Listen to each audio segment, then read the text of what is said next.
दोस्तों, आज हम प्रोटीन पाउडर की सच्चाई के बारे में बात करेंगे। हो सकता है कि आज की वीडियो थोड़ी लंबी हो जाए, लेकिन अगर आप इसे अंत तक देखेंगे तो मुझे पूरा विश्वास है कि आपको प्रोटीन पाउडर से संबंधित किसी और वीडियो को देखने की जरूरत नहीं पड़ेगी। अगर आप प्रोटीन सप्लीमेंट का इस्तेमाल कर रहे हैं या करने का सोच रहे हैं, तो आपके मन में यह सवाल जरूर आएगा कि आखिर प्रोटीन पाउडर बनता कैसे है? क्या इसे बनाने में किसी रसायन का इस्तेमाल होता है? इसका सही समय, मात्रा और तरीका क्या होना चाहिए? बेसिकली, प्रोटीन एक महत्वपूर्ण मैक्रोन्यूट्रिएंट है जिसकी जरूरत औरतों और मर्दों को अलग अलग मात्रा में होती है। यह शरीर में फैट लॉस और मसल बिल्डिंग दोनों ही स्थितियों में अत्यंत महत्वपूर्ण होता है। इसके अलावा प्रोटीन शरीर में नए टिश्यूज बनाने, डैमेज हुए टिश्यूज को रिपेयर करने, एंजाइम और हार्मोन के निर्माण, बालों, हड्डियों और त्वचा की अच्छी सेहत के लिए भी आवश्यक होता है। प्रोटीन की कमी को खाने की चीजों से कैसे पूरा किया जाए, इस बारे में हम पहले ही एक वीडियो में डिटेल से बात कर चुके हैं। आज के इस वीडियो में हम प्रोटीन सप्लीमेंट यानी प्रोटीन पाउडर के बारे में विस्तार से चर्चा करेंगे। अब हम जानने की कोशिश करेंगे उन 10 सवालों के जवाब जिन्हें समझे बिना किसी भी व्यक्ति को प्रोटीन पाउडर का इस्तेमाल नहीं करना चाहिए। 1. प्रोटीन पाउडर बनता कैसे है? 2. प्रोटीन पाउडर कितने प्रकार का होता है और कौन सा आपके लिए सही है? 3. क्या इसे बनाने में किसी रसायन का इस्तेमाल किया जाता है? 4. क्या इसका लगातार इस्तेमाल करने से साइड इफेक्ट्स हो सकते हैं? 5वें, किसे प्रोटीन पाउडर का इस्तेमाल करना चाहिए और किसे नहीं? 6. एक दिन में अधिकतम कितना प्रोटीन पाउडर लिया जाना चाहिए? 7वें, प्रोटीन पाउडर लेने का सही समय क्या है, यानी सुबह, दोपहर, शाम, वर्कआउट से पहले या बाद में? 8वां, प्रोटीन पाउडर किस चीज के साथ लेना चाहिए, दूध या पानी? 9वीं, कौन सी कंपनी का प्रोटीन पाउडर सबसे अच्छा होता है और असली प्रोटीन पाउडर की पहचान कैसे करें? 10वां, क्या ज्यादा प्रोटीन पाउडर लेने से चेहरे पर एक्ने या किडनी डैमेज जैसी समस्याएं हो सकती हैं? क्या प्रोटीन सप्लीमेंट के नियमित इस्तेमाल से कोई साइड इफेक्ट भी हो सकता है? दोस्तों, प्रोटीन का फायदा या नुकसान प्रोटीन की गुणवत्ता पर निर्भर करता है। जैसा कि हमने पहले ही जाना कि प्रोटीन पाउडर दूध से बनाया जाता है, इसलिए प्रोटीन पाउडर की गुणवत्ता जानवर को खिलाए जाने वाले चारे, जानवर की सेहत और जानवर से निकाले जाने वाले दूध की गुणवत्ता पर निर्भर करती है। अगर इनमें से किसी भी चीज में मिलावट की जाए तो प्रोटीन की गुणवत्ता खुद ब खुद गिर सकती है। लेकिन अगर प्रोटीन में कोई मिलावट नहीं हो और इसका एक सेहतमंद व्यक्ति सही मात्रा में इस्तेमाल करे तो यह शरीर को नुकसान नहीं पहुंचाता, बल्कि कई सारे फायदे पहुंचाता है। हालांकि शुरुआत में प्रोटीन पाउडर के इस्तेमाल से कुछ लोगों में अपच और कब्ज जैसी समस्याएं देखी जा सकती हैं। इसलिए यह जरूरी है कि प्रोटीन पाउडर पीने वाले लोग अपने हर भोजन में कुछ सब्जियां और सलाद भी जरूर शामिल करें, ताकि सही पाचन के लिए फाइबर की कमी को पूरा किया जा सके। नंबर 5, किन लोगों को प्रोटीन पाउडर इस्तेमाल करना चाहिए और किसे नहीं करना चाहिए? दोस्तों, प्रोटीन हमारे शरीर में जाने के बाद लीवर में अमीनो एसिड में टूटता है और इस प्रक्रिया में जितना प्रोटीन होता है उसी हिसाब से नाइट्रोजन वेस्ट भी निकलता है। यह वेस्ट फिल्टर करने के लिए किडनी, गुर्दे में भेजा जाता है। यहां समझने वाली बात यह है कि किडनी हमारे शरीर में अन्य अंगों के मुकाबले 2 होती हैं और इसलिए एक सेहतमंद किडनी एक सही मात्रा में लिए गए प्रोटीन से निकलने वाले नाइट्रोजन वेस्ट को आसानी से फिल्टर कर लेती है। लेकिन इसके लिए यह भी जरूरी है कि दिन भर में 2.5 से 3 लीटर पानी पीने का खास ख्याल रखा जाए। साथ ही ध्यान देने वाली बात यह है कि जिनकी किडनी पहले से ही क्षतिग्रस्त है, उन्हें तब तक प्रोटीन पाउडर का इस्तेमाल नहीं करना चाहिए जब तक कि किडनी पूरी तरह से ठीक न हो जाए, क्योंकि किडनी से जुड़ी समस्या में किडनी को आराम देना बहुत जरूरी होता है और प्रोटीन पाउडर के इस्तेमाल से किडनी का काम थोड़ा बढ़ जाता है, जो समस्या को और भी बढ़ा सकता है। कुछ लोग ये भी पूछते हैं कि क्या प्रोटीन पाउडर से चेहरे पर एक्ने या पिंपल्स की समस्या होती है? अगर चेहरे पर पहले से पिंपल्स की समस्या नहीं है तो प्रोटीन पाउडर का सही मात्रा में इस्तेमाल करने से स्किन की गुणवत्ता पर बुरा असर नहीं पड़ता।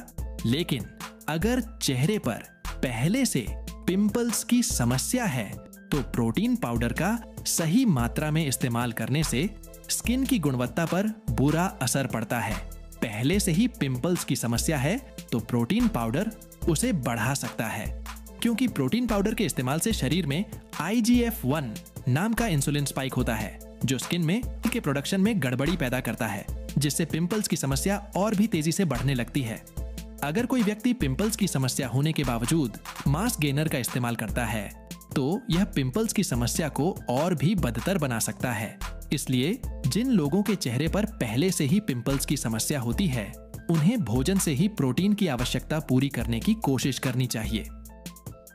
अगर फिर भी प्रोटीन पाउडर का इस्तेमाल करना हो, तो आइसोलेट प्रोटीन पाउडर का कम मात्रा में इस्तेमाल करना चाहिए। यहाँ एक और महत्वपूर्ण बात यह है कि प्रोटीन सप्लीमेंट बच्चों के लिए बिल्कुल भी अनुशंसित नहीं होता। एक दिन में अधिकतम कितना प्रोटीन पाउडर लेना चाहिए? दोस्तों, जैसा कि हमने पिछली वीडियो में जाना था कि एक सामान्य व्यक्ति को लगभग 1 ग्राम प्रति किलोग्राम बॉडी वेट के हिसाब से प्रोटीन लेना बहुत जरूरी होता है। इसका मतलब है कि अगर किसी व्यक्ति का वजन 50 किलोग्राम है, तो उसे 40 से 50 ग्राम प्रोटीन लेना चाहिए। अगर कोई व्यक्ति जिम या व्यायाम करता है, तो प्रोटीन की मात्रा 1.5 से 2 ग्राम प्रति किलोग्राम बॉडी वेट तक बढ़ाई जा सकती है। लेकिन इसका मतलब यह बिल्कुल भी नहीं है कि पूरे दिन का प्रोटीन केवल वे प्रोटीन से ही पूरा किया जाए, क्योंकि वे प्रोटीन पाउडर एक सप्लीमेंट होता है, और सप्लीमेंट का मतलब ही होता है केवल समर्थन करना। इसलिए प्रोटीन पाउडर को प्रोटीन के प्राथमिक स्रोत की तरह बिल्कुल भी इस्तेमाल नहीं करना चाहिए। पहले जहां तक संभव हो, खाने की चीजों से ही प्रोटीन की आवश्यकता पूरी करनी चाहिए, और जितना प्रोटीन बाकी रह जाए उसे प्रोटीन सप्लीमेंट के जरिए पूरा करना चाहिए। और क्योंकि एक औसत वजन के सामान्य व्यक्ति को दिन भर में 40 से 50 ग्राम प्रोटीन की जरूरत पड़ती है, इसलिए उनके लिए दिन भर में 1 स्कूप प्रोटीन लेना काफी हो जाता है, क्योंकि 1 स्कूप प्रोटीन पाउडर लेने से लगभग 24 से 28 ग्राम प्रोटीन शरीर को मिल जाते हैं। और कुछ प्रोटीन तो दाल, चावल, दूध, अंडा, मछली और चिकन जैसी खाने की चीजों से भी पूरे हो जाते हैं। लेकिन अगर कोई व्यक्ति जिम या एक्सरसाइज करता है, तो 1 से 2 स्कूप प्रोटीन दिन भर में लिया जा सकता है। लेकिन यहाँ भी वही ध्यान रखना चाहिए कि जहां तक हो सके पहले खाने की चीजों के जरिए प्रोटीन की कमी को पूरा करना चाहिए, और जो बाकी रह जाए उसे प्रोटीन सप्लीमेंट से पूरा करना चाहिए। और हमेशा यह ध्यान रखना चाहिए कि पूरी तरह से प्रोटीन सप्लीमेंट पर निर्भर नहीं होना चाहिए, क्योंकि अगर खानपान ठीक ना हो तो सिर्फ अकेले प्रोटीन सप्लीमेंट कुछ भी नहीं कर सकता। नंबर 7, प्रोटीन पाउडर लेने का सही समय क्या है? यानी सुबह, दोपहर, शाम, एक्सरसाइज से पहले या एक्सरसाइज के बाद। दोस्तों, वैसे तो प्रोटीन पाउडर का कभी भी इस्तेमाल किया जा सकता है, लेकिन एक्सरसाइज के 1 घंटा पहले या बाद में लेना ज्यादा बेहतर विकल्प हो सकता है, क्योंकि प्रोटीन एक्सरसाइज में ब्रेक डाउन हुए मसल्स को रिपेयर करने में बहुत मदद करता है। वैसे कुछ लोग सिर्फ एक्सरसाइज के बाद ही प्रोटीन लेना ज्यादा पसंद करते हैं, लेकिन यहाँ ध्यान देने वाली बात यह है कि प्रोटीन एक्सरसाइज से पहले या एक्सरसाइज के बाद लें, इसका शरीर पर उतना ही असर होता है। इसलिए आपको इन दोनों समय में जब भी कंफर्टेबल महसूस हो ले सकते हैं। और अगर आप दिन भर में 2 स्कूप प्रोटीन इस्तेमाल करते हैं, तो 1 स्कूप एक्सरसाइज से पहले या बाद में इस्तेमाल करें, और दूसरा सुबह या रात को सोने से आधे घंटे पहले लें, क्योंकि हमारे शरीर को सुबह और रात में भी प्रोटीन की जरूरत पड़ती है। नंबर 8, प्रोटीन को किस चीज के साथ लेना चाहिए? यानी दूध या पानी के साथ। दोस्तों, वे प्रोटीन फास्ट डाइजेस्टेबल होता है, इसलिए अगर आप इसका इस्तेमाल एक्सरसाइज से पहले या बाद में करते हैं, तो आपको इसे पानी के साथ ही लेना चाहिए, ताकि ये आसानी से शरीर में एब्जॉर्ब हो जाए। क्योंकि वे प्रोटीन को दूध के साथ मिलाकर पीने से दूध में मौजूद फैट इसे थोड़ा हैवी बना देता है, जिससे यह पचने में थोड़ा ज्यादा समय लेता है। लेकिन अगर आप इसे सुबह या रात को सोने से पहले लेते हैं, तो आप इसका इस्तेमाल दूध के साथ भी कर सकते हैं, क्योंकि सुबह या रात में हमारे शरीर को धीरे धीरे ही प्रोटीन की जरूरत पड़ती है। अब सबसे पहले प्रोटीन पाउडर बनता कैसे है? दोस्तों, वैसे तो कुछ प्रोटीन पाउडर प्लांट बेस्ड होते हैं, लेकिन अधिकतर मार्केट में मिलने वाले प्रोटीन पाउडर दूध से बनाए जाते हैं। इसे बनाने के लिए दूध को प्रोसेस कर 2 हिस्सों में बांटा जाता है। मलाई वाले हिस्से से पनीर या केसिन प्रोटीन बनाया जाता है, और जो पानी बचता है उससे वे प्रोटीन तैयार किया जाता है। लेकिन आप सोच रहे होंगे कि जब यह पानी बचता है तो हम सीधे उसी पानी का इस्तेमाल क्यों नहीं कर लेते? दरअसल इस पानी में प्रोटीन की मात्रा बहुत कम होती है, लगभग 90% से अधिक पानी होता है। इसलिए एक स्कूप प्रोटीन पाउडर की मात्रा को पूरा करने के लिए लगभग 2 लीटर से अधिक पानी पीना पड़ेगा, जो किसी साधारण व्यक्ति के लिए संभव नहीं है। जब कोई कंपनी इस दूध से बचे हुए पानी से वे प्रोटीन बनाती है, तो पहले इस पानी को माइक्रोफिल्ट्रेशन के द्वारा प्रोसेस किया जाता है। फिर फाइनल प्रोसेस में एक मशीन के अंदर डालकर पानी वाष्पित हो जाता है और शुद्ध प्रोटीन, फैट और कार्बोहाइड्रेट पाउडर के रूप में अलग हो जाता है। और इस प्रोसेस में 1 किलो प्रोटीन पाउडर बनाने के लिए लगभग 100 किलो से भी ज्यादा वे लिक्विड की जरूरत पड़ती है। नंबर 2, प्रोटीन पाउडर कितने प्रकार का होता है और इसमें से आपको कौन सा इस्तेमाल करना चाहिए? दोस्तों, फैक्ट्री से 3 प्रकार का वे प्रोटीन पाउडर बनकर निकलता है, जिसमें पहला है वे प्रोटीन कंसंट्रेट, जो कि सबसे सस्ता होता है क्योंकि इसमें प्रोटीन के साथ साथ वसा और कार्बोहाइड्रेट भी काफी मात्रा में मौजूद होते हैं। दूसरा है वे प्रोटीन आइसोलेट, जिसमें कंसंट्रेट के मुकाबले कार्बोहाइड्रेट और वसा कम, जबकि प्रोटीन ज्यादा मात्रा में मौजूद होता है और इसलिए इसकी कीमत भी कंसंट्रेट वे प्रोटीन से थोड़ा ज्यादा होती है। तीसरा है वे प्रोटीन हाइड्रोलाइज्ड। दोस्तों, यह प्रोटीन पाउडर में सबसे ज्यादा शुद्ध और प्योर प्रोटीन होता है क्योंकि इसमें वसा और कार्बोहाइड्रेट पूरी तरह से निकाल दिया जाता है और जो बचता है वह प्योर और उच्च गुणवत्ता का प्रोटीन होता है। अब यहाँ सवाल उठता है कि आपको इनमें से किस प्रकार के प्रोटीन पाउडर का इस्तेमाल करना चाहिए। दोस्तों, अगर गुणवत्ता और बजट के हिसाब से देखा जाए तो वे प्रोटीन आइसोलेट सबसे बेहतर होता है, लेकिन अगर आपको सिर्फ वजन बढ़ाना है तो वे प्रोटीन कंसंट्रेट भी इस्तेमाल किया जा सकता है।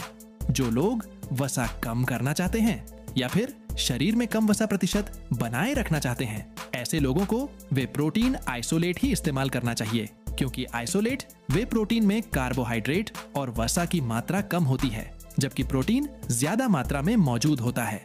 और अगर बात की जाए वे प्रोटीन हाइड्रोलाइज्ड की, तो यह उच्च गुणवत्ता का प्रोटीन होने की वजह से शरीर में सबसे तेजी से अवशोषित होता है। इसलिए इसे सिर्फ उन्हीं लोगों को इस्तेमाल करना चाहिए जो उन्नत स्तर पर प्रशिक्षण करते हैं और किसी प्रतियोगिता में हिस्सा लेते हैं।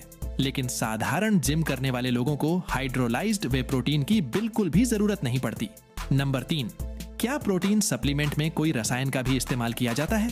दोस्तों, यहाँ हमारे और आपके लिए समझने वाली बात यह है कि वे प्रोटीन दुनिया में सबसे ज्यादा बिकने वाला सप्लीमेंट माना जाता है, इसलिए इसमें मिलावट होने के चांस बहुत ज्यादा होते हैं, खासकर तब जब हम जरूरत से ज्यादा सस्ते प्रोटीन की तरफ जाते हैं।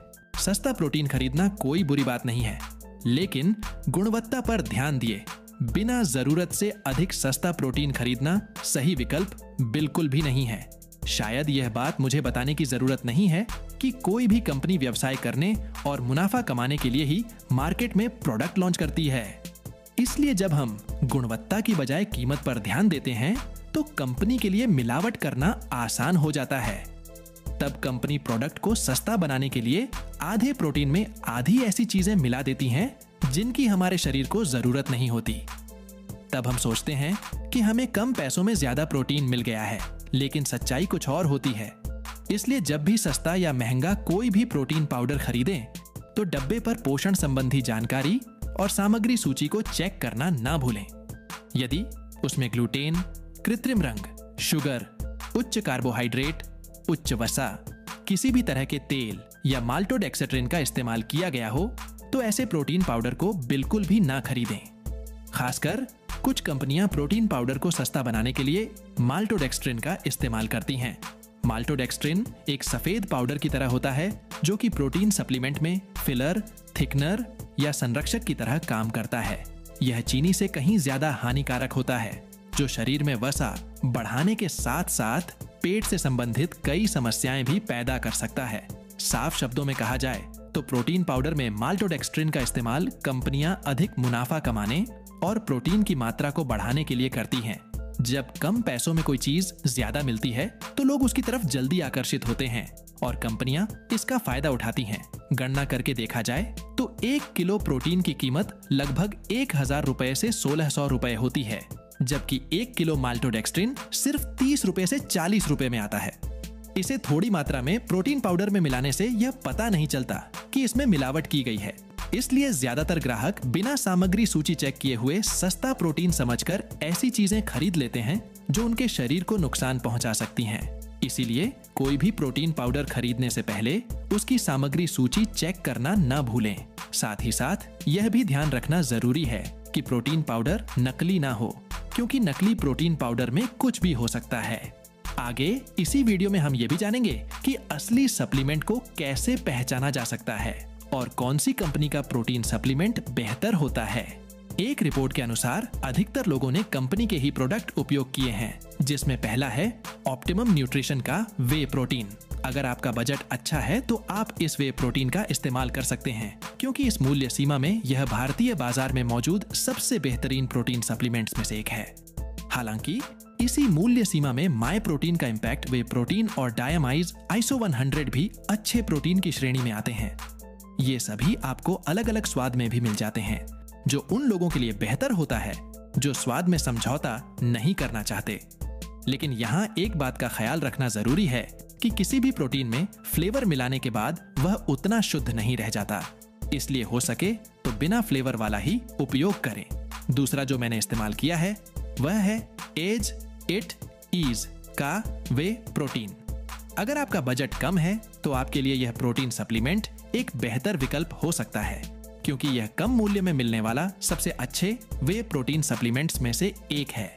लेकिन क्योंकि यह कच्चा प्रोटीन सप्लीमेंट होता है, इसलिए इसे पचाने में किसी व्यक्ति को दिक्कत हो सकती है।